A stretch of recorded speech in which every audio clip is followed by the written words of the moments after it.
Welcome back after a week off for the bye. We Want Winners is back. And, Rod, we are a post-game show recap pod.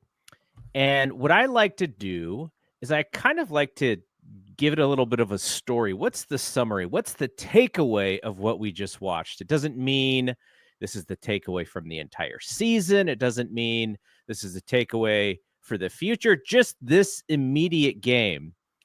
Though I think with a game like this, you do kind of think about how good the team is overall. So rather than come up with a theme, I kind of wanted to ask you a question which may lead to where we're going to go with this show, which is after a victory, one in which the Niners were on the road, had to come from behind, and actually then win the game. Do you feel better or worse about their chances to be back in the mix as one of the top teams versus how you felt last week during the bye week? Not really, honestly. And that's what once the game was over, I kind of went over to Twitter, which usually is a bad idea. Yeah. just to let you know. Because I don't.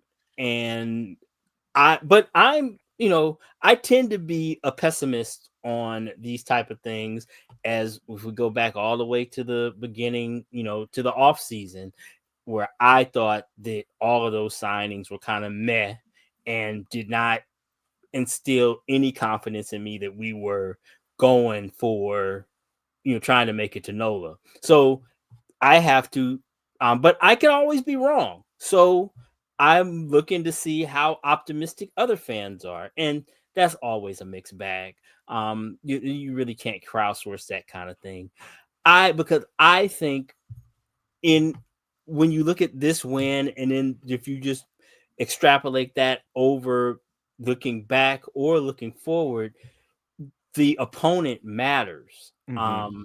And I thought coming into this game that this was a perfect game for Christian to come back and for us to kind of make us kind of feel better about things. Because I thought that after them coming off that Monday night game with all their injuries and whatnot, it just seemed like to me like a setup for us to go in there and smash them dudes. Yeah. That's what I was expecting.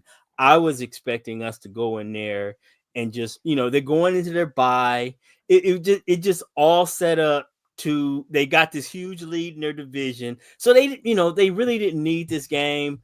Kind of like what I would make it akin to is, as Warrior fans, and maybe you'll get this, I know you will, but others, that road trip we just came off of, we had two really, this was supposed to be a litmus test for the team. And we came out with flying colors. We won the first two games. Three games. Three games. Well, it was Houston and then Boston, right? Washington. Oh, okay. For obvious reasons, I don't count them. But and then we just got mopped by, it was almost like a scheduled loss. Yeah. Against the Cavs. We just got. By the way, the road trip's not over. They have a game in 2 hours here against what people think is the best team in all of basketball in Oklahoma City. So, oh, that's right. Because I'm looking ahead to tomorrow night. Yeah. For obvious reasons. But that could be it's going to be interesting to see. People who know more about basketball than I do seem to think that the Warriors is currently constructed match up pretty well versus Oklahoma City. So it'll be interesting. But my point was, this all set up for Tampa Bay to kind of just get waxed. And it did not work out that way. I mean, it could have very well been a very comfortable win if things that I'm sure we'll discuss as we go on had gone the way they should have gone. It could have easily been a 2-score win, but it didn't. So that's why I just, and I sat here watching this game just like thinking, oh, here we go. This is This is Arizona and the Rams all over again. We are going to somehow figure out a way to lose this game. A game that we definitely should have won, and maybe my bet and other things had me wishing that it was going to be a lopsided victory, but it should be a victory nonetheless. I think we all agree that we should beat this team, just like I think we all agree we should have beat the Rams and the Cardinals. But yet somehow we're in the last 6 minutes of the game. This is really a game, and we somehow figured out a way to lose it. And that, all of that in a big ball, kind of encapsulates how I feel about this team. I don't really have any confidence in us at this point, and this is a win, and that's a good thing. But putting us in the class of what we're talking about here is the Chiefs and the Lions. I don't think that we're there yet. I'm not saying we can't get there, but right now, I don't think we are in the same class as those two teams. Yeah, we're going to get to the things that we like here in a second. And I think my number one is kind of related to what you just said, which is we've lost games like this before where, I mean, if you want to look at the box score, like Jay-Z once said, men lie, women lie, numbers don't lie. The numbers lie in this game because the Niners outgained the Bucs 2-1. Brock Purdy threw for over 300 yards, and Baker Mayfield was barely over 100 yards. The time, the way that they kind of, they go into the first half, at the end of the first half, they're only up 10-3. And you looked at it and you're like, man, we should have been up like 20-0. Like that's what it felt like based on how the two teams matched up and competed. But the Niners let these teams hang in because they're so poor in the red zone. And this is what happens. Now, the positive, and this will be my first thing that I liked, is the fact that I felt exactly the same as you. This was the Rams and the Cardinals all over again, yet the result was different. So there was some moxie there at the end for them to get into field goal range, for JJ to, JJ could have scooted out and they could have got another down to throw.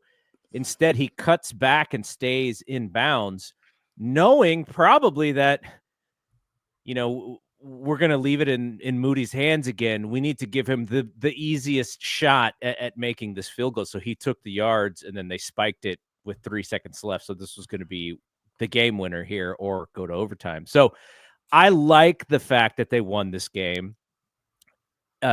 Where you crossed over to the Warriors side, the death lineup side.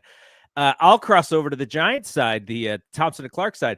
Mike Krukow, when the Giants win a game where it's like, oh my gosh, it's almost a comedy of errors in the end there. He'll always say, kind of gleefully, ha ha ha ha, that was a laugher, as if to say, like, of course we were going to win, even though at the end there it looked like we weren't. Like, that's kind of what this game was to me. It was a laugher in that it was a comedy. It was almost like I can't believe we're going to lose this game. And then you don't lose it, and you're just more thankful than you are happy that they won. So that's how I felt about this game as well.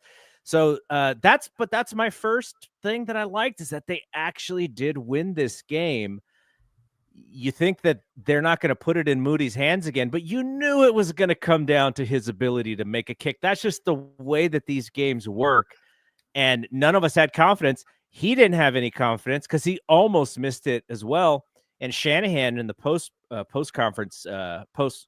game press conference said, you're only as good as your last kick, and that's the one that everyone's going to remember. And he made it. And George Kittle, after the game with Aaron Andrews, said, he was being really positive with Moody.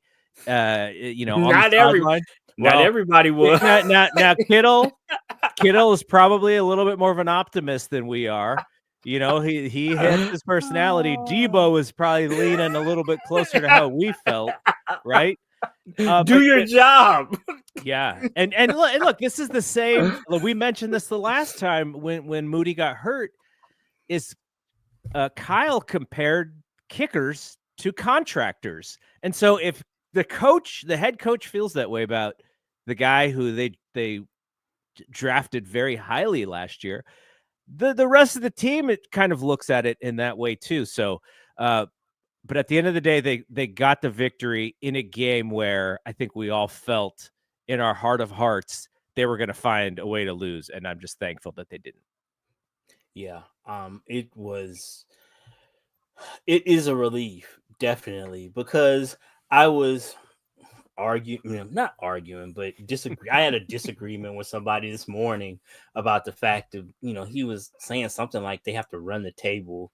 They can't afford another loss, which is ridiculous. It 10-7 is going to get you into the playoffs, which if, as we said, at the beginning of the day, you go 5-3, you're in very good shape. So this, it's hyperbolic to say that they can't lose again, but this is a game when you look how it stacks up. I am rather optimistic, overall about, our prospects, because I really only see three, and maybe I'm wrong. Maybe the Cardinals, maybe that last game of the season does end up being for the division. Somehow I don't think it's going to work out that way. So as I sit here today, I look at the Packers, which they are kind of, because I just don't think Jordan Love is healthy, honestly. But you look at the Packers, you look at the Bills, and you look at the Lions. Those games, to me, are going to tell me where we are as a team going forward. When you talk about the question you asked to start this episode, where are we in terms of where we want to get to? I think those games are going to show us if we can compete at the highest level this season, or if we are just trying to get into the tournament and hoping we get hot, because that's one way to do it. I mean, you don't have to necessarily be the best team to get to the Super Bowl. We can just, we're mixing metaphors and mixing sports this episode. The Dodgers weren't necessarily the best team all season, and actually, I don't really even follow baseball, but I knew that their pitching was supposed to be their Achilles heel, but somehow, they got to the playoffs, and the pitching, you could argue, got them, won them the championship. Mm-hmm. The same thing could happen with us. We could scuffle along, go 5-3, and even lose those big games, ones I think are big games, and still get into the tournament, get hot, and be playing our best football at that part of the year, and still end up in New Orleans. So, while I'm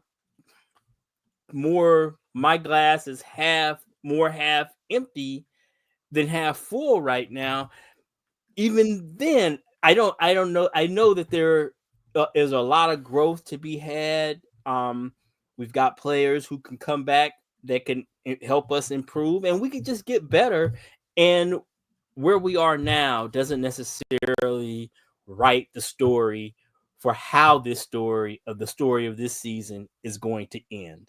So that's kind of where, if you want to talk about the optimistic side of Rod, that's where that is that we can still continue to get better, and we could still, at the end of the season, end up where we want to be, even though there have been points along the way where it didn't look like that was going to be the case.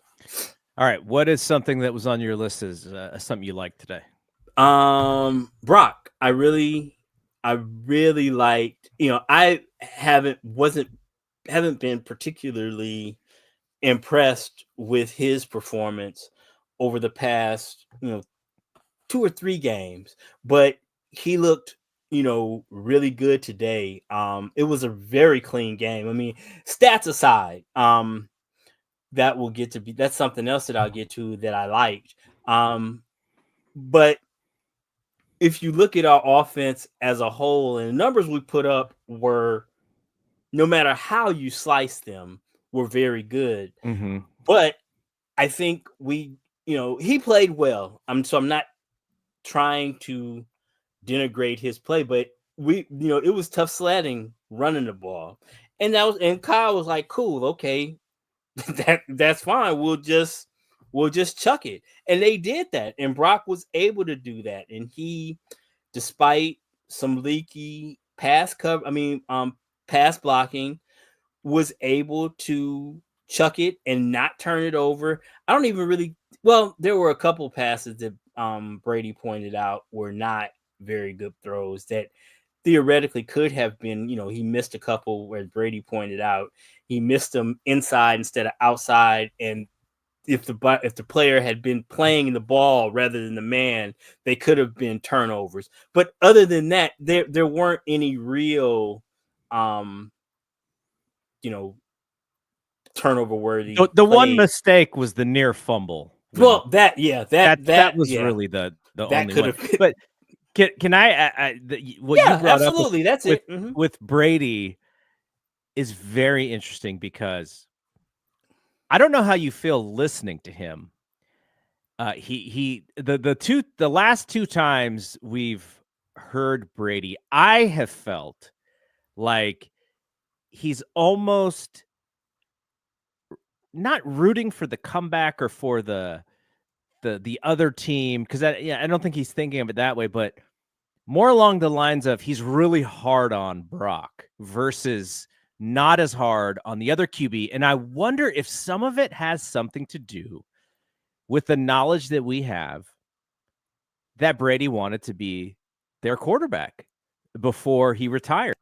And instead, and Kyle was up for the idea as long as, if Brock couldn't come back, if Brock was unable to return last season, Brady was on the table. But Brock was able to return. He was excellent last year.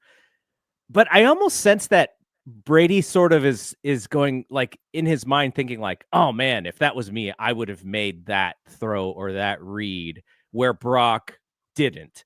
And it's an interesting thing to think about, because I was similar like you. I was on Twitter in some of the game, and some certainly, when things go right or when things go wrong, I kind of want to see how people are reacting. And one of my buddies, he runs the website Warriors World, and Warriors World was pretty influential into the current blog sphere with Warriors content. Ethan Sherwood Strauss came from Warriors World. And so Sheed wrote something to the effect of, like, I'm not sure if Brady really likes Brock Purdy. And I replied back to him and said, I think Brady kind of wants to come out of retirement sometimes when he's watching these games. And so, Brady is pretty hard on Brock, but at the same time, I think he sees things for Brock that Brock can also improve upon, because, and maybe it points more to Kyle in his ability to scheme some of this stuff correctly. But it's just an opinion of mine. I do think Brady's a little harder on Brock, but it kind of fits us because we're also very hard on Brock, because we've seen what world-class quarterbacking is like. And for Brock to get to that level, he does have to clean some things up. Not that I am the perfectionist on how to be a quarterback, but just what we've seen, what our eyes have seen. So I just thought that was an interesting thing, to like how Brady calls these Brock games, because I imagine he saw himself as being able to possibly take them to the Super Bowl last year, but because Brock came back, he didn't. That's an interesting viewpoint. I'm not by any means dismissing it. I just have never really thought of it through that lens, and next time I will definitely listen for that. But the one thing, when we talk about Brady overall, I don't really necessarily love his whole style. Really, it's just it's fine. But I don't know why I kind of expect more when it's like the game of the week kind of guy. Yeah. I don't think he's nearly as good as like Greg Olsen. I just happen to like Greg Olsen. But the one place that I do value his insight and some of the things that he has said that, really kind of blow me away is when it comes to the quarterback. Yep. He obviously knows more about that than probably anybody and has a unique perspective. On the perspective that he brings to it is really unique. And obviously, like somebody like Tony Romo, who was a good quarterback and Yeah. has some tremendous insights. The insights that Brady brings to it are just different, and that's probably why he was as good as he was. There's just certain things that he says that I've been listening and watching football in a cognizant fashion for 25 years now, and there have been 2 or 3 times where he has said things that I've never heard anybody Mm-hmm. else say as it relates to quarterback play and the way he sees the game and the way he thinks about it. So with that said, anytime he says anything about any quarterback, I perk up and I listen and not to say that he can't be wrong or just in a way that not even necessarily wrong, right, or as if right or wrong like it's a binary, but you have that with great players that sometimes they see things and expect things from players that um that they expected from themselves that maybe isn't realistic Yeah. for other people. Somebody that I remember way back was like Pete Rose, and you hear him talk about baseball, and he had an expectation of players and what was possible that just it. Magic Johnson is another one. The It's Magic just Johnson as a head coach. That's why he yeah, was it's so just bad. He didn't have patience for guys not yeah. being able to play like him. Like, you didn't see that? I mean, well, no, I didn't. I did not see 3 moves ahead. Like, apparently, clearly you do. Another one that, I mean, he doesn't do very much commentary, but I've heard him in candid, where they talk to players during the game, is Barry Bonds. When it comes to hitting, he's just a savant, and it's to hold players to that standard is kind of ridiculous. Well, so here's what after hearing Brady, I think this is the 3rd game that we've had with him. Yeah, I think so. You're right. This was the best one that he has done. And I think some of it had to do with the idea of it being a close game because, like you just said, he knows this is a quarterback's league and he knows all of the tricks with the clock and with the late game quarterback play and time management and all that stuff. So that he excels when he talks about that in those moments. The stuff that he's not quite good at is, when things are just kind of going and he doesn't have a lot of insight into, he doesn't, I'll say not insight, but he doesn't understand how to tell stories in the Right. downtime of the game Yes. not being exciting. And that is he's a rookie announcer. So I would be shocked if he was good at that. Romo also not great at that. Romo is good in late game scenarios or when, teams are having to make big plays and dial up like drama and stuff. Romo's excellent in it.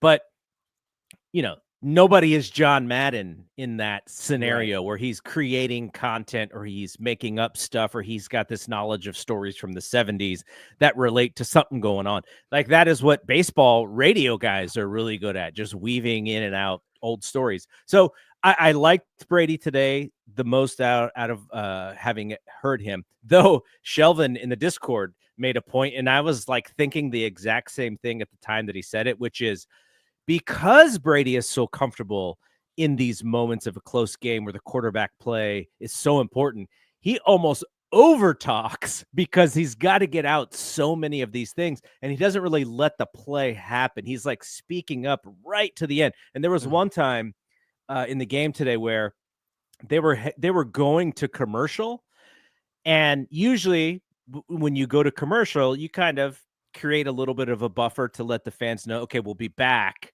But Brady didn't get the note or whatever, because he was explaining something in extreme detail all the way till they went to commercial. And I'm like, dude, like you just like no one's even going to remember what you just said, because now there's going to be 3 minutes of, going and getting a piece of some chips or something. So those are things that I kind of see, just being someone who studies broadcasting and sports media and such. But I will say kudos to Brady. I thought he was really good today.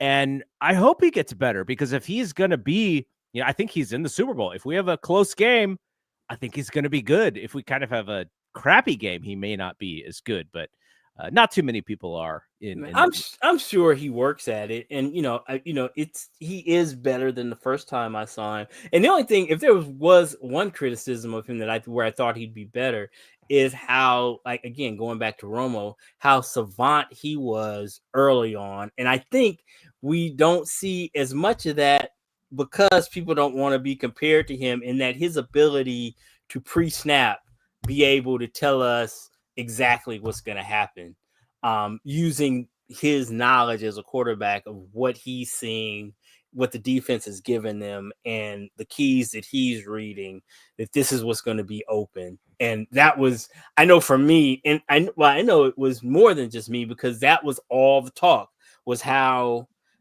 great he was at, like, being a quarterback Kreskin, being able to call what play was going to happen. And I know it was just simply him reading the defense and, seeing what the quarterback was seeing.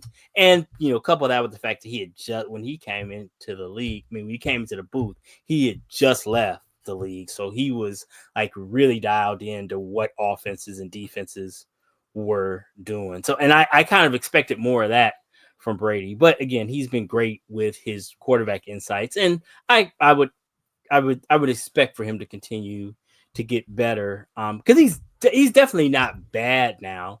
Like that first game that I watched was like kind of painful, where it would just be, He was so like there would just be long stretches of silence where it was clear that was the space that he was supposed to fill. But yeah, we didn't have any of that today. So yeah, hopefully, if he got the Super Bowl, I hope that he can make it interesting for us. And I hope we're there. Yeah. The other thing, can you imagine Brady just being a dude you could hang out with? That is part of the gig. And that does not come through in any way for him. Nope. He's Tom Brady. Yeah, he's too famous to do that. Even though I always like to kid people that I'm pretty sure I played against him in baseball when we were in high school. Oh, wow. So I guess we kind of buried the lead a little bit here with the start of this conversation. The other positive for me, I thought Brock is going to have a couple of moments here and there where you're like, what the F are you doing? Like when he's running out of bounds instead of throwing the ball away, and he steps out of bounds, and then we get lucky with the late hit and that, stuff like that, where you're just like, come on, dude, you're such a smart player. Why do you do reckless stuff like that? The fumble was another one.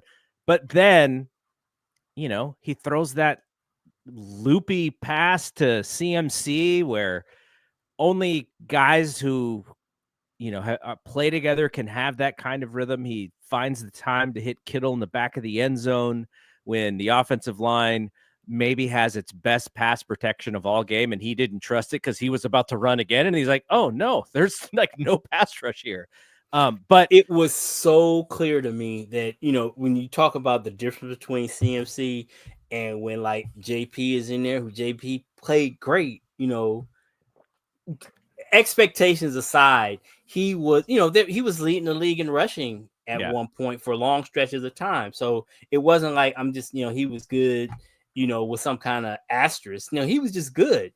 But Brock was never as comfortable as with throwing him the ball as he clearly is with Christian. He talk about a safety blanket. Yep. Whenever it doesn't matter where he's at, Brock will find him and give him the ball in a way that he just was not going to pass it to JP or Garindo. It's just, and rightfully so. I mean, he is such a good receiver. Like one of those catches that he threw like on the sideline, it was a great throw, but it's the throw that I know 100% he would not have made. They wouldn't even have JP run that route. No, Like, exactly. it'd be like a decoy. It'd be like a decoy route, and the defense is going to be like, we know you're not getting the ball here. We're going to pay attention to somewhere else on the field. Exactly. 100%. 100%. So yeah, that, among all, just the juice that Christian brings to the office, and I'm not the first to say it, the gravity, like kind of like Steph Curry, that he brings to the offense. Because like you say, when he goes out in motion, all the linebackers, their eyes have to they have to account for that. They can't just ignore, in a way that, like you just eloquently said, when JP does it, yeah, you almost want him to be the guy who gets the ball in that scenario, right? Whatever. We're not the entire defense is not shifting.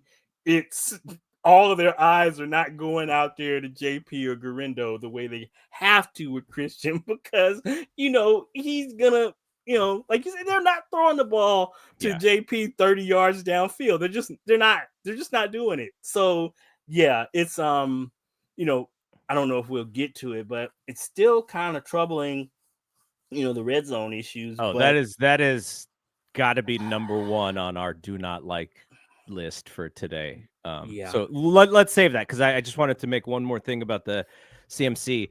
He didn't even have a fantastic game, but you could just see the way that he affects the other team. Now, I would like to hear Shanahan talk about this a little bit, but it seemed to me that the game plan for Tampa was to stop the run, because the Niners came out, and I think they threw like 9 out of the first 10 plays were pass plays. And I was like, this is so weird. You get the best running back in football back, and we're just chucking it and chucking it and chucking it. And I have to think that it's because of the way that Tampa was defending them. I assume that they were just all out trying to stop the run. And so that played into Shanahan's calling of so many passes, because you heard Brady saying over and over again, like, you need to run on first and second down. And I'm assuming Shanahan was like, well, why are we going to run into 8-man fronts? Like, that's just silly.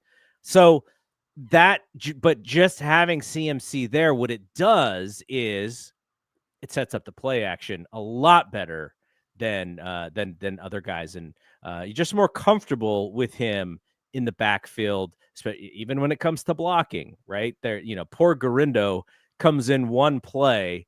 I mean, he may have been on the field for maybe 5 plays all game, and one of them was he's supposed to run a route, but he sees the blitzer coming, and he tries to chip him inside to Trent, but Trent's dealing with the linebacker blitzing, and so then it's free reign to Purdy.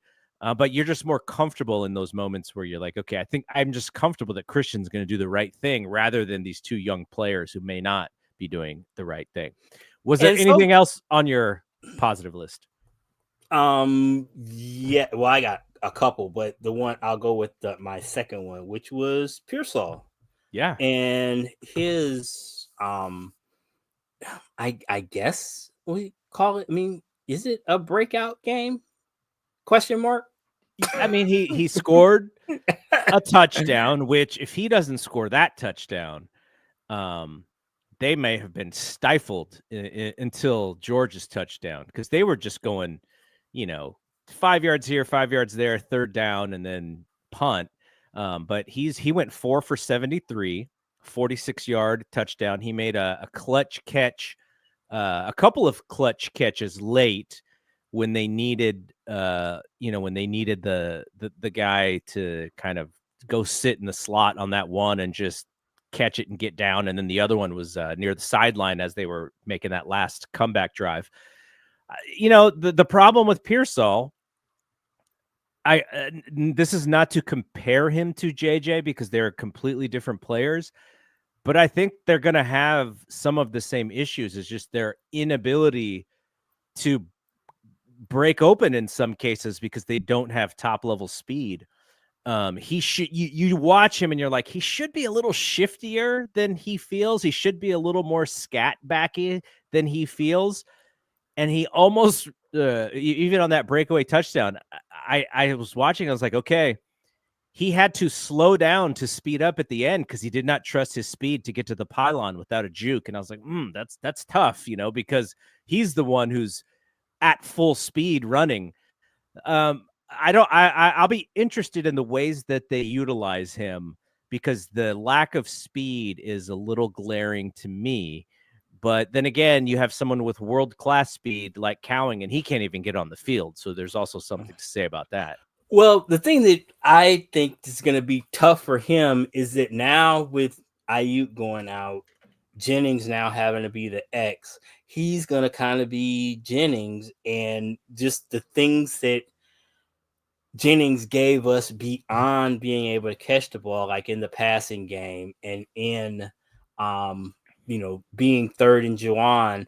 I don't think that those necessarily play to the kind of player that Pearsall will grow into. He's more of a slot receiver, I think, and it just due to the circumstances, I don't know how much he's going to be able to play that this year because everybody is kind of now moved up a spot, because clearly, for example, JJ is replacing Ayuk, which, so then, it kind of changes Debo's role, and it's just going to change whoever that third receiver is, which it appears at this point is going to be Pearsall. So he's going to be put in situations, where he has to block, which I know from watching him at Florida is not necessarily a strength of his. He is he's very willing, but so it's not like he doesn't want to do it. He's just not very good at it, and it's a lot of it has to do with he's just not big, so there are DBs that, at the college level even were able to kind of just like manhandle him. I remember, I don't remember if it was last year or the year before, but like Green for Florida State, he just, who's with us now, he just, there were several times where he just kind of disregarded my man and, to do what he was there to do. But, he's a physical player. He, even in college, he had the physical stature of an NFL player. So it won't be surprised. I won't be surprised if he's out there like the bulldog in the fight, but that he just gets physically overwhelmed as a blocker. But that's not, I don't think as he progresses in his career, that's not where he's going to make his money. He's going to make his money in a Danny Amendola, what's the other kid? Wes Welker. Is he fast enough to be Wes Welker though, do you think? Or shifty enough to be Wes Welker? You're right. He was, I'm falling into the category of putting him in that, kind of the white dude, the white guy, white dude. But like Wes Welker was the dude. he was the man. Even in college and then on into the league. I think he bounced around for a little bit just because he was a white guy, and not, we, the league and us as fans sometimes pigeonhole dudes. But he is not. He just doesn't have that physical profile. He's not super fast or twitchy, and doesn't really have like the short area speed. I mean, he gets it done, and clearly today he showed an ability to get open, because that was a great route that he ran. But like you say, he really had to be kind of shifty to because he's not going to just burn. He didn't burn that guy out to get to the end zone. He had to be kind of, like you say, he had to slow down and speed up. That's a great way to put it. Who his speed reminds me of a little bit, and like the physicalness and the body is different. The game is completely different, but Dwight Clark was very similar to me. Now, what Dwight was great at was he had a great relationship with Joe, so they were almost like knew where each other was going to do before they do it. Also, he had to be a great route runner because he didn't have the breakaway speed, but he also had to have great hands. And so if you can, even if the physical the attributes don't fit to what a number 1 or a number 2 receiver is today, you can still have value. And I think that's what they saw in him was, yeah, he's lacking this one thing, but our offense enables us to bring in players. And if they do what we say, they're going to find ways to get open. But if he can catch, if he can run good routes, and he can, have that good rapport with Brock, he probably will be able to be successful in this offense. So I think this is like one of those things where you're like, okay, this is a system pick. And it's one of those things where Kyle, I've been listening to this book, this Mike Silver book about Kyle, and Kyle does not lack confidence, man, in his understanding of football, offensive football, defensive football, every part of the game, and his ability to scheme people open. And this has been a problem with him and his relationships because you got a guy like Matt Ryan, and Kyle is saying, I love that those conversations between Matt Ryan. Like Matt Ryan and Kyle are kind of the same, and Kyle's like, do this, and Matt's like, nah, bro, like you just gotta trust me. Like I'm not gonna just do that. And so player over plays. Yeah, player over plays. And it's a fantastic understanding. Like I feel like just by listening to this audiobook, I know more about Kyle than I've learned since he's been the coach of the 49ers, Yeah. And the chip on Kyle's shoulder is the Nepo baby thing. He heard throughout his entire career that the only reason he was able to go up the ranks is because he's Mike Shanahan's baby boy. And some of that definitely helps. I'm not saying that it doesn't help, but he had to constantly prove his value.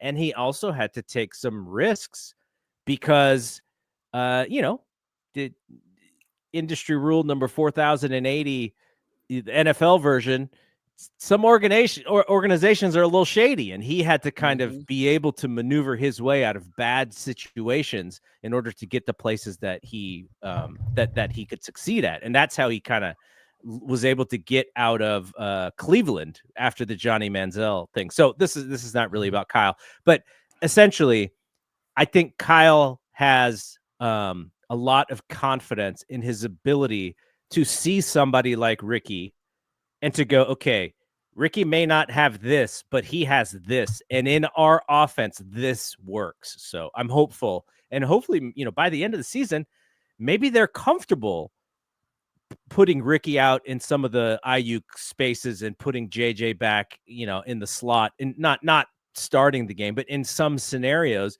as Ricky builds up. And let's not forget, he's, not that, 3 months ago, he got shot. And just to see him on the field is amazing in of itself. But I'm hopeful that as he gets more comfortable, as Kyle gets more confidence in him, maybe they can do a little bit more with his position and JJ's position. It would help. I mean, it would definitely help to have kind of, even like you said, if you could just on third downs swap them and put JJ back into his Y role, to have the threat of him as a blocker, and then you can still use him as the, for third and Juwan type plays off of, his threat as a blocker. Hopefully he is able to evolve into that, and it's not lost on me that this is like his third game as a professional. So, and again, I said it earlier. I know this is what we're seeing now. He's probably not even scratching the surface of what he will be moving forward. So I'm just glad to see him out there, one, and then two, being able to contribute. I mean, I think it's cool, him getting his first touchdown, and even though him getting all these targets is, he might make my preseason bet a little closer than I want it to be. So, but yeah, that nonetheless, I'm happy for him. All right, what else was on your list of things that you liked? JJ and his, he was awesome. Dude is just so tough. He's so tough. 7 for 93, by the way, led the team in receptions.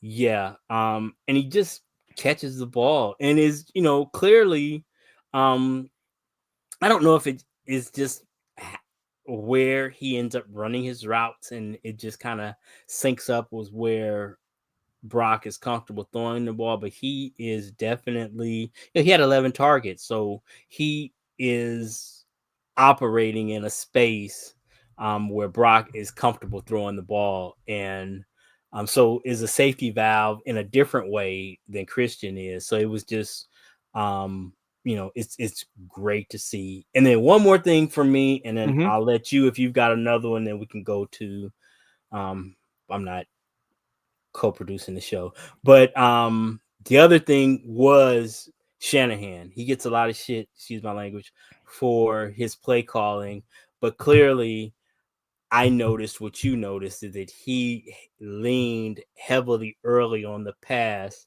to exploit what the defense was giving him. He didn't continue to run the ball into those heavy boxes. Even though he had Christian back, he saw what they were giving him and he took it. And I think, he needs to be given credit for that. As does Brock, for being able to execute that and take advantage of those opportunities. He put the game in Brock's hands. Like he did. They only ran for 75 yards. They had a 3.4 yards per carry average. That game was, hey, Brock, they're not going to let us run. It's going to be on your shoulders. Yep. And he did not fumble it, pardon the pun. He did a great job. All right. When we talk about the things that we didn't like necessarily, I said that the red zone stuff was going to be first. No. Okay. Let's be real about this.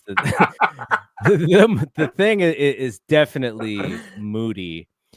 Okay. Here's a question, and I wonder now. I'm going to guess with all the big kicks that this dude has missed in the past. It feels like he's been a punching bag for years and years and years. He's literally been on the team for 1.5 years. Mm-hmm. When he makes a kick and he misses a kick, and maybe this is what they teach, the same disinterested look on his face. And I don't know if that's a good thing or a bad thing. It's a bad thing when he misses, because I just feel like it's almost like he doesn't care that he just missed, or that he smelled something rotten. That's kind of the face that he gives off. And then when he makes a kick, it's like the same thing. So maybe that's better for him in that he doesn't let the emotions of the moment kind of get the best of him. But, I made a joke in the Discord. I was like, man, we need to get like Jodeci to cut like a baby I'm begging to Robbie Gold to get him back on the team, because I will say the reason why Moody is not going to get cut is because he can kick the ball in the end zone, because the kickers that they brought in, they were 8 of 8 in those 3 games that Moody missed, but they couldn't kick the ball in the end zone, and that led to some of our special teams problems. But yeah, Moody was so bad, and Kittle and Shanahan at the end said that last kick matters and good for him and all that stuff. But we saw Debo went to go say something to Moody, and it looked like Peppers stepped in, and that caused a little bit of a scuffle between Peppers and Debo. And Moody just kind of sat there walking the same with his head down. I don't think he got involved at all. He just kept walking. But players, we heard it from Peyton Manning, one of the greatest winners of all time. He just stupid kicker, right? Like that was his quote, was the stupid kicker. So I don't know. I don't think that there's a solvable thing here. I think we're just going to ride this Moody experience out through this year. I can't imagine Kyle spends another high draft pick on a kicker, but I do think that they're probably going to have to look for somebody. There's got to be more than just the same guys that we see circled through who are available.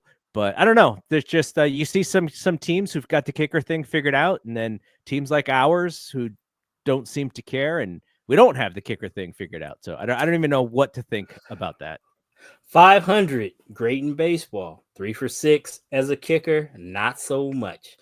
Secondly, we've seen it. You and I have been here long enough to see it. Doug Bryant, not for long as a third round kicker. You can't do it. And now my bias, I can freely admit, is being out there last year in training camp and watching him.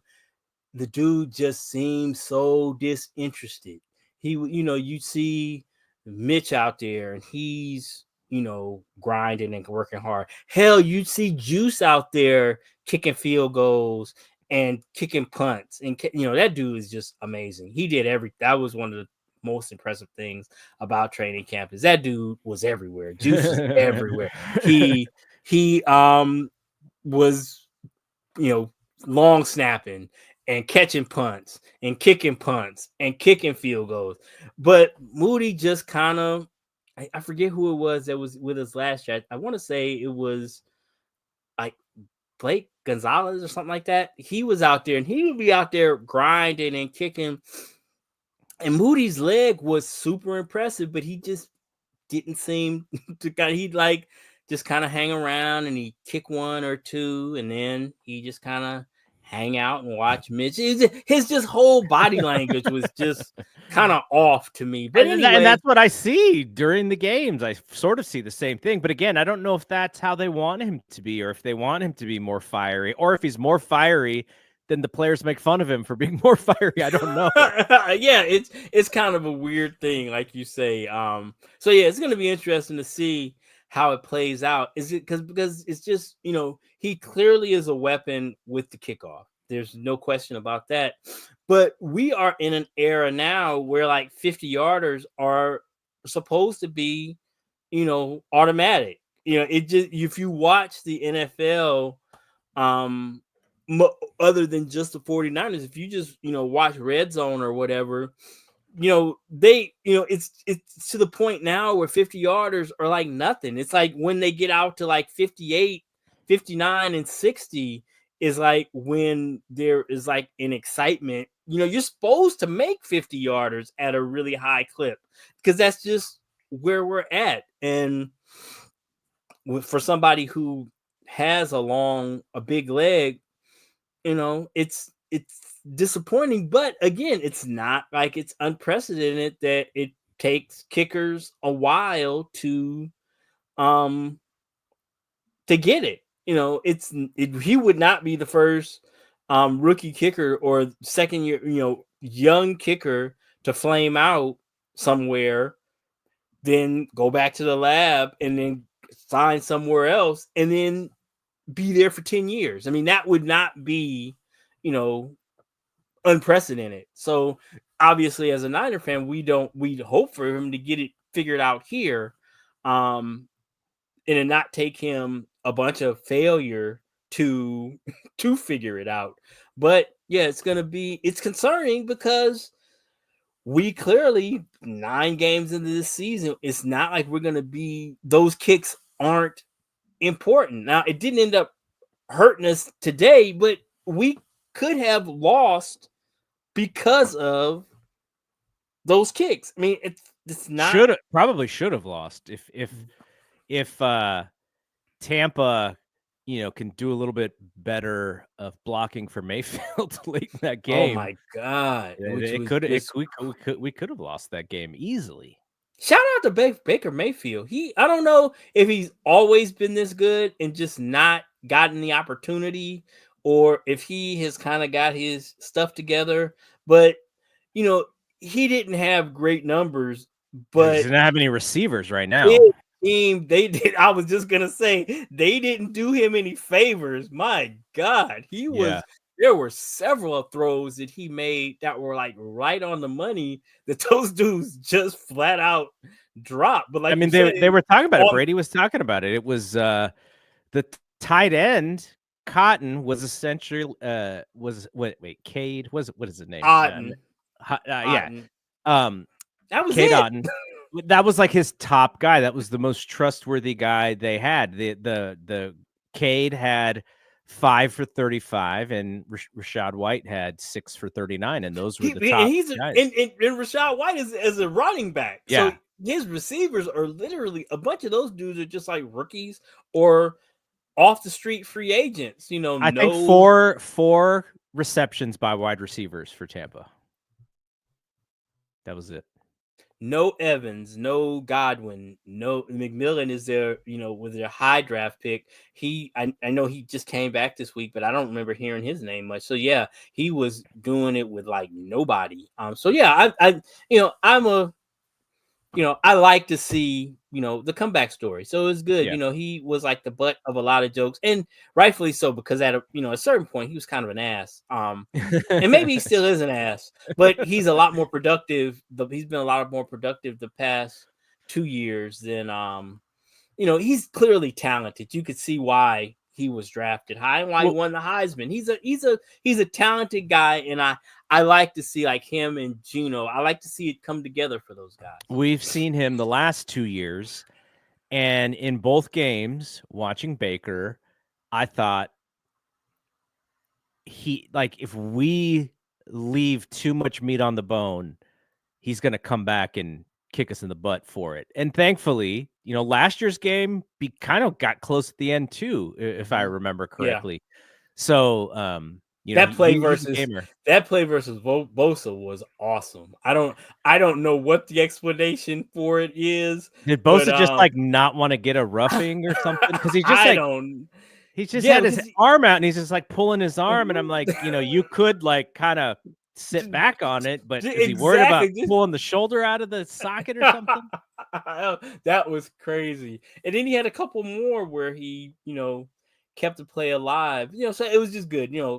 I know this is a 49er podcast, not a Baker Mayfield podcast, but I was impressed with him. I've been impressed with him all season. I don't know if he still does, but I think last week last week he was still leading the league in touchdown passes. I'm sure this performance today may not have helped, but yeah, it was for you fantasy football players. He's been a baller in fantasy football. I'm telling you, because I'm sure you didn't draft him. I can't imagine you drafted him. So yeah, he has him and Darnold, and that on that score have been a boom. But anyway, all right. So we talk. We can even funnel the special teams and the muffed punt and Luter getting pushed back into Cowing. That's related to this. Cowing did have a good return late to kind of make up for it a little bit. But the other thing we mentioned, which is the red zone. And look, Christian, he was supposed to help in this area. There was one set of downs where Christian actually got a first down.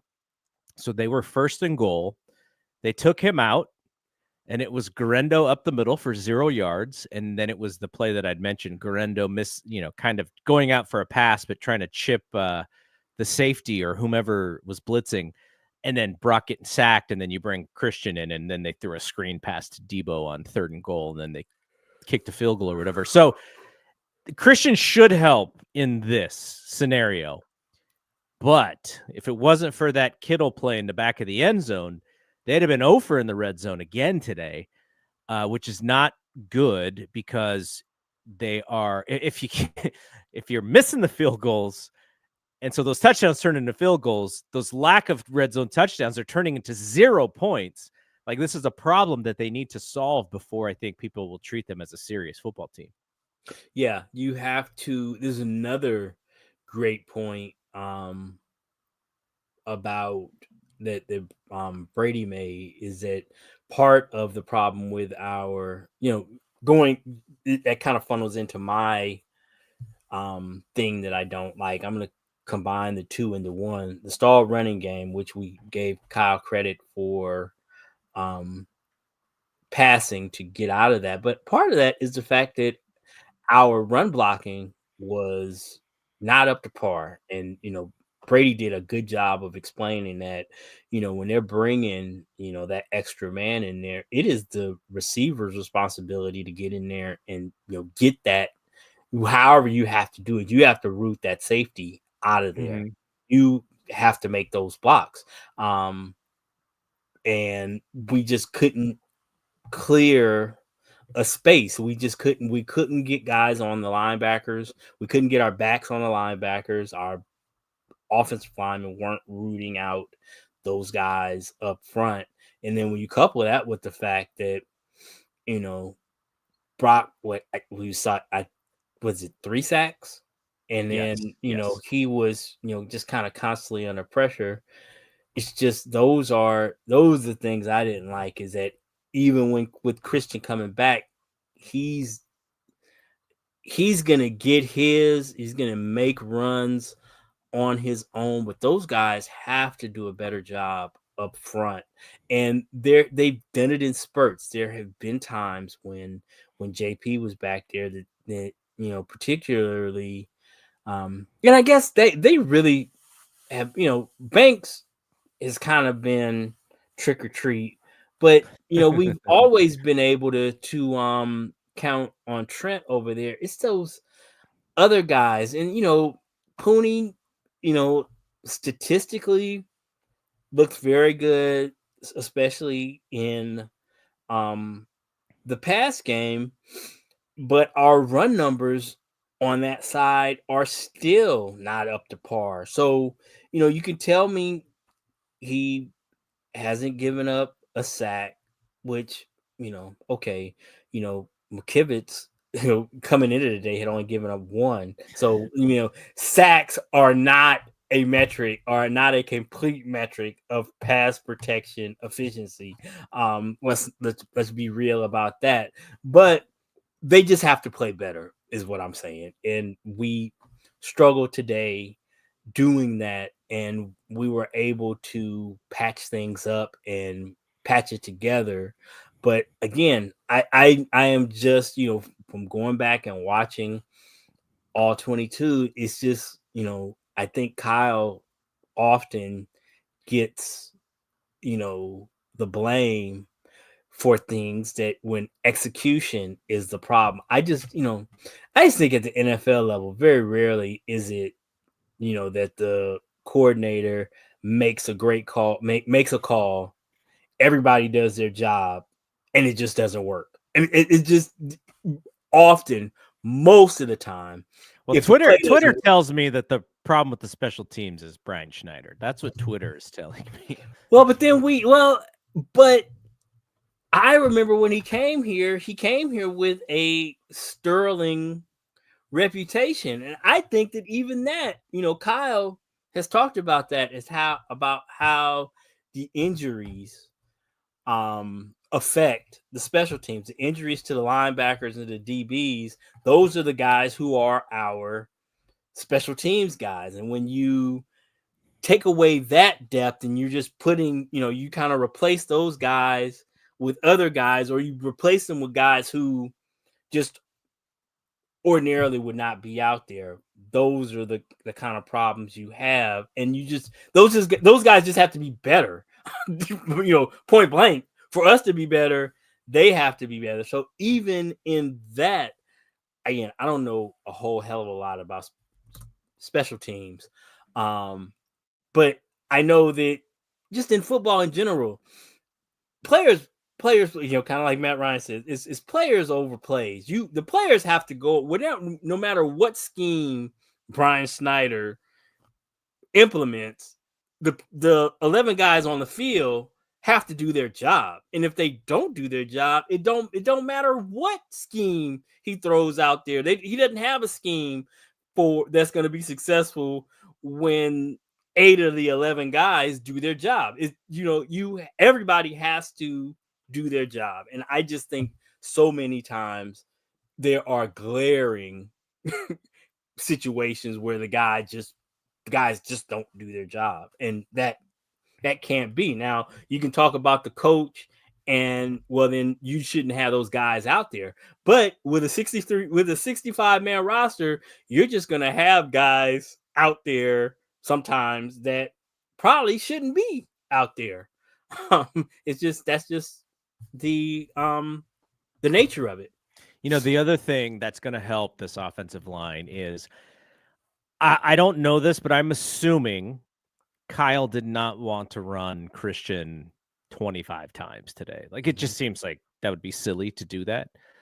And when they get more comfortable that Christian is Christian, I think there will be a little bit more creativity in that space, but also just the fact that Christian is back may cause some teams to step back a little bit and to not just try and take away the run, because Christian is able to make stuff where maybe the hole isn't there perfectly. Like you saw, especially early in the game, that burst that he has is just way different than how JP and Garendo's a fast dude, but you just saw Christian's ability to bounce so much better. And so that was a joy to see. And I think that's going to help those moments as well, is the offensive line in the run side. They will probably look better just because you have the best running back in the league running behind them. Yeah, he definitely is. He definitely is one of those backs in the league that it doesn't have to be blocked perfectly for him to make the offensive line look really good. All right, what else was on your list for things you didn't like? I combined my two, so that's all I had was the offensive line and the run game. I had one more. Well, I have two more, but one of them is just kind of like it's something that I'm paying attention to. I when you're watching games on television, it's hard to really see what's going on in like the receiver battles. But outside of like one play, Debo was kind of a no-show. And I'm not exactly sure why. He did have a big play late, which was just a joy to see because you just love seeing that guy with the football. They kind of bottled him up otherwise, unless, the game plan really was to use him more as a decoy. Kittle was able to shake loose a couple times where I was like, man, if Kittle is able to shake loose, like where's Debo? Because they kind of do the same things very well. But so Debo was one of them. That's a small one. I hope to see that more as just kind of an off game than as a real worry. Obviously, the dude had walking pneumonia like not that long ago, and so there may still be some health stuff there. The last one for me was the defensive line late in the game. The opportunity for Tampa Bay was being able to run the football. Baker had 0 receivers, like we just talked about this. His two top targets were the tight end and the running back out of the backfield. Thus, the Niners just really needed to stop the run, and that's all they had to worry about. And as Tampa was coming back to take the lead, White got loose a couple times, and I think is it Bucky? Bucky was Irving. He was good. He was 13 for 73. Yeah, I got him in fantasy, so yeah, I was kind of pleased with that. That's a nice little 5.6 yards per carry. And I don't think it was that, the offensive line was blowing the Niners defensive line. I think they were just tired, which is kind of weird. Now, some of it may have been weather related because they kept saying that it was really hot. Some of it had to have been Bosa related because he did not look 100% at all. And I know he had a hip pointer during the week, and they were kind of talking about whether he was going to play or not. So related to the defensive line kind of getting tired late and they were getting pushed around, thankfully they came up big when they needed to. But the other thing was Bosa. When I watch the other team with the ball, I specifically watch Bosa because I like to see what's being done against him, how they are game planning against him. And he was a little spry in the beginning, but he slowed down a lot in the middle of the game. And what they were doing was they had, especially when their tackle went out of the game and School had to substitute. So they had a tight end on his side, which is obviously the smartest thing to do. And so he gets rubbed by a tight end a little bit, and then he beats School. And then they had the guard. I couldn't tell which guard it was, but one of the guards would kind of help. And so Bosa thinks he's got free reign, and out of the corner of his eye comes the guard and just boom, just lays a hit on him. So he was really slow, and you would see it when White's run, his touchdown run, Bosa was like trailing that play, like not the same speed that we usually see him. And then the one where White had, I think it was a third down run, Bosa sniffed the play out. or maybe it was Irving. I think it was actually Irving. But Mhm. Bosa sniffs the play out, and he's got a one-on-one, and the guy's right in front of him, and he didn't make the play. And I was like, wow, like that, you're not going to see that very often. Now Brady calls out the Bosa sack before it happens, which was great to see, and he had the burst on that. So I'm just saying, oh, he probably saved it for that specific play. But the defensive line, just late in the game, they almost gave it up, and then Bosa had to have been hurt, but I just needed to make that mention because he just looked like 60% of what he normally looks like. Yeah, and so I noted that, and then it's like I remembered that he was on the injury report, so you don't know how much of it is health related or heat. He works out down there in Florida. Not just that, but that's kind of like saying, oh, you live in the cold, so the cold doesn't affect you. I mean, that doesn't. I mean that's not necessarily science, but yeah, it is, but it's kind of troubling that we've still got guys that are hurt even coming off a bye, because again, it's Nick in the depth charts, so the depth pieces, so he's got to be right for us to have any shot of competing late into the season. So hopefully he's able to get healed up and be close to 100% for the second half of the season. All right. So with wins, we do credit pie rather than blame pie. But this was, I'm sure you had your blame pie ready if need be. Absolutely. But let's get there.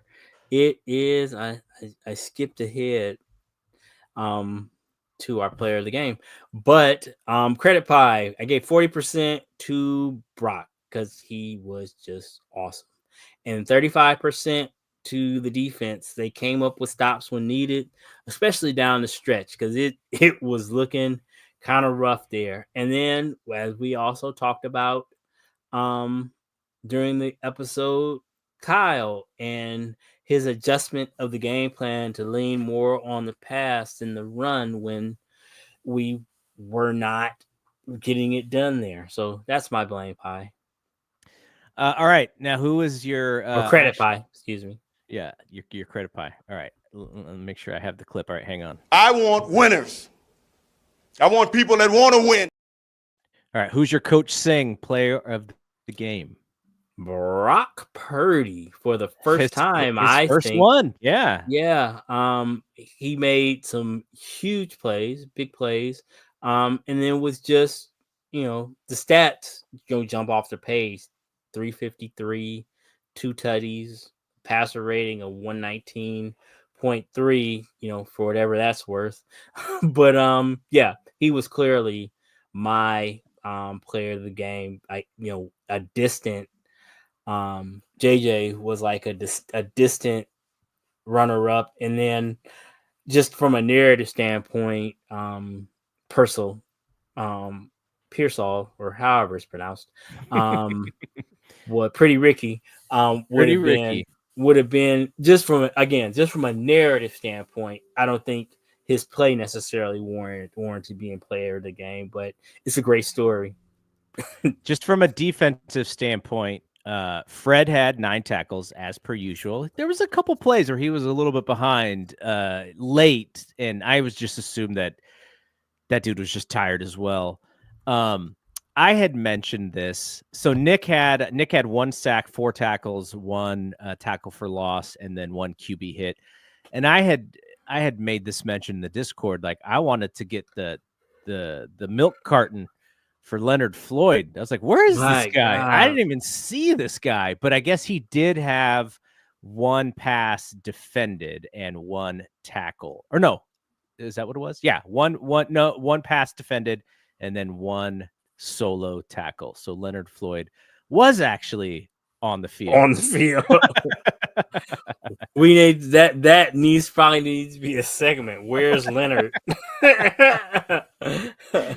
that is a good one, because you think about 56, and 56 is a pretty famous number, And you see that 56 on his back, and you expect great things from 56, but man, there's nothing happening. So it's kind of frustrating. Well, But I don't know. It stands to reason. I had people telling me all off season about how he's had like 3 or 4 10-sack seasons, and people who have watched the team, particularly Buffalo fans, told me his sacks are like hustle sacks. Is that he just continues to work, and especially when the game is decided, they're like kind of like garbage stats that he's older and he's just not as good. And 9 games into his 49er career, I have not seen anything that tells me that's an inaccurate portrayal, because I just think you should be more productive when you've got Nick on the other side. It's just because nobody is double teaming Leonard Floyd, so you should be able to cook. So it's a continuing level of frustration. Do you have the stats up? Yep. What did Davis do today? Was he a goose egg? He had 1 solo tackle. Okay. I mean, he was supposed to be the difference maker, according to Facebook.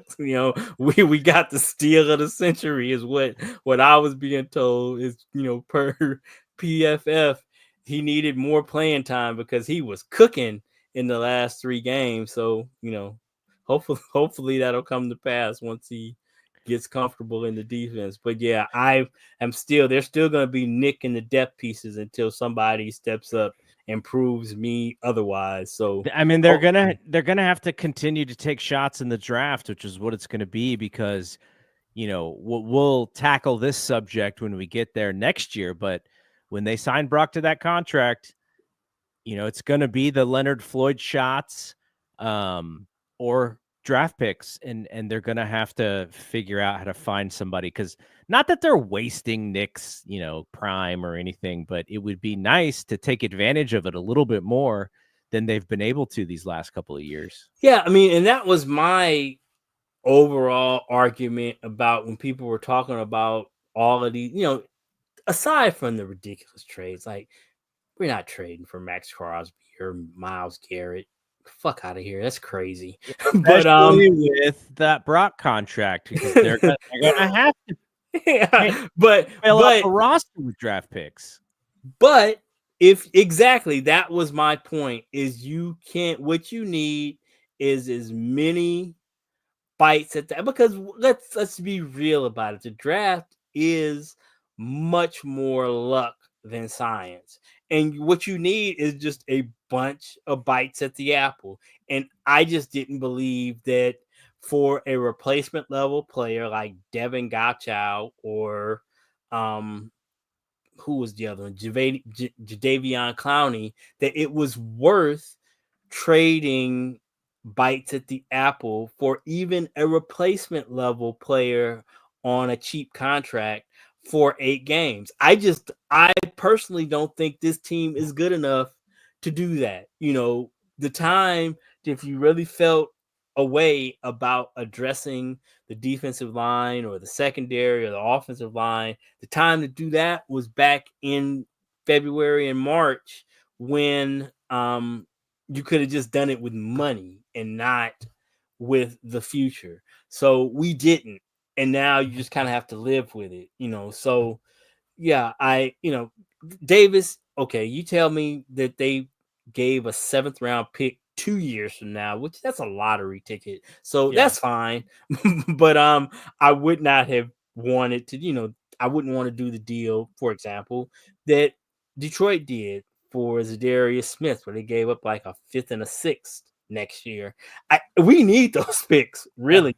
And then, like you say, on the back end of that, do we have the money to pay Zadarius Smith for the next 2 years if you trade for that contract? I don't see it with all the guys that we already have under contract. Now, granted, I guess I think Kittle comes off, and then I think they can walk away from Debo. I don't know that either of those things are on the table, but they do have, I know they do have some flexibility contract wise, but I hope that we don't, but I'm a sentimental guy. I still feel a way about Clay as a Warrior fan. So I don't want to see Kittle playing in Tennessee. I don't want to see Debo somewhere else. So I'm hopefully again we can make that work. But once Brock signs, like you say, it's going to be a new world order, and I don't know for how long you'll be able to continue to kick the can down the road. So we need to hit on some of these draft picks. Now we'll talk about this at the end of this season, early next season. We know Parag. Jeez.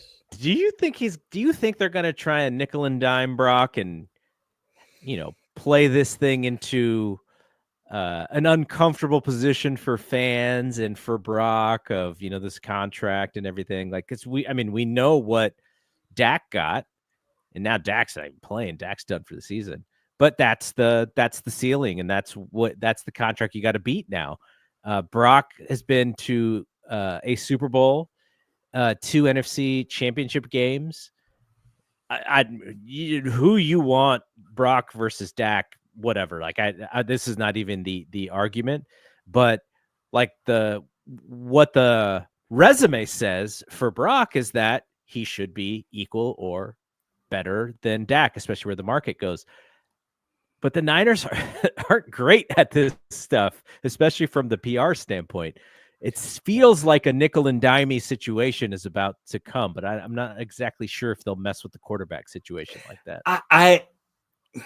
I wouldn't have thought they would have done it with any of those other guys, but I just don't see how from a PR standpoint, because it's going to be different. I hear the fans talking about, maybe Brock's going to take less. Let me tell you, there's no way in hell he's taking less. And he shouldn't. Why should he? Number one, he shouldn't. And number two, his agency is like brand new. They're like 18 months into the game. And this is going to be their first big contract. And they are not going to advise him to take less. And nor should they.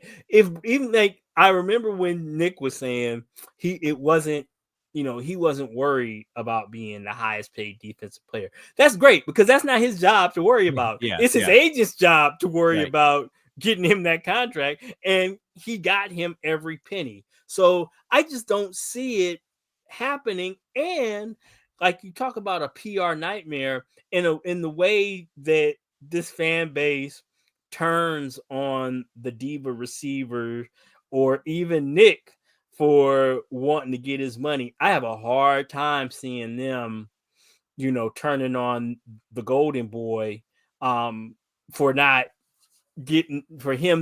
wanting. I definitely see them being the greedy owners for not giving the golden boy, who's given them everything and played for, peanuts for the first 3 years of his career, and now you're gonna steal from him and his pretty young wife. And I just think it would be a huge mistake. I think they should sign him.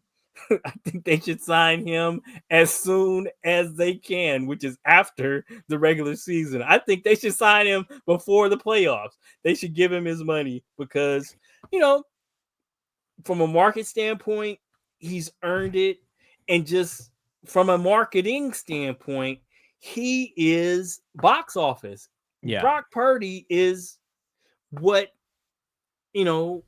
could you add? You couldn't ask for more in terms of being able to make someone the face. If you could get a face of the franchise from Central Casting, Brock is it. In today's climate. You got to sign that dude. Yep. You got to sign that dude. I'm with Yep. you. So, All right. So we'll be back next week after the Niners Seahawks, which is the 1:00 game. So, we'll probably be here a half an hour, 45 minutes after that game is over. And they have an interesting slate coming up. Do you know that they play, so they play, is it Green Bay after? It's Seattle, Green Bay, and then the Bears. no, before the Bears is Buffalo. Oh yeah, that's the big game. In the evening, in the cold. That doesn't sound like a nice place to go for a Sunday night game. That's for sure. Oh, that's right. The Bears are here. The Bears are here after that, so we get to see Caleb. Yeah. All right. So we will be back next week for Thompson to Clark, which we usually schedule for Mondays. Brad is on vacation. He'll be back tomorrow, but his Rammies play Monday night. So we're going to push Thompson to Clark to Tuesday, but there may even, if there's no real Giants news, we may just skip. But it's possible that there's going to be some Giants news because the way that the baseball calendar works, some stuff may be happening soon. So, I forgot to mention, for those of you who are interested, I got an email yesterday saying that the Niners opened up some standing room only tickets for the Seahawks. And for only $150, you can go and stand up.